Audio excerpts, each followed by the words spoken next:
اسرائیلی ظلم اور فلسطینیوں سے اظہار یکجہتی کے لیے جماعت اسلامی نے کیمپس پل لاہور پر غزہ مارچ کیا، جس میں ہزاروں افراد نے شرکت کی۔ لاہور میں غزہ مارچ میں حماس کے رہنما ڈاکٹر نواف تقوی بھی خصوصی طور پر شریک ہوئے۔ غزہ مارچ سے خطاب کرتے ہوئے امیر جماعت اسلامی سراج الحق کا کہنا تھا کہ امریکہ یہی چاہتا ہے کہ کسی قیمت آئندہ الیکشن میں جماعت اسلامی کی حکومت نہ بنے۔ اگر ہماری حکومت آ گئی تو کشمیر بھارت اور فلسطین اسرائیل کا حصہ نہیں رہیں گے۔ ان کا کہنا تھا کہ آج غزہ مارچ میں نگران وزیر اعظم اور نگران وزیر اعلیٰ پنجاب آ جاتے تو دنیا میں اچھا پیغام جاتا۔ نواز شریف اور زرداری فلسطین پر ایک لفظ نہیں بول رہے۔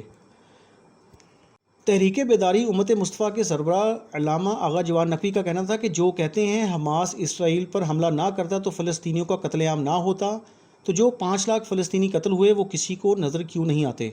اسرائیلی ظلم کے خلاف جو مسلمان آواز بلند نہیں کر رہے وہ مسلم صہیونی ہیں۔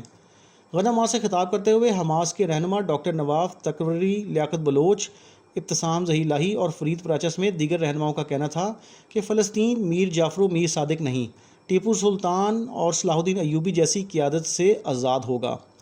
امیر جماعت اسلامی نے 23 نومبر کو اسلام آباد میں بچوں کے ملین مارچ کا اعلان کیا اور جماعت اسلامی پنجاب کی جانب سے فلسطینیوں کے لیے 21 کروڑ روپے کا چیک بھی دیا۔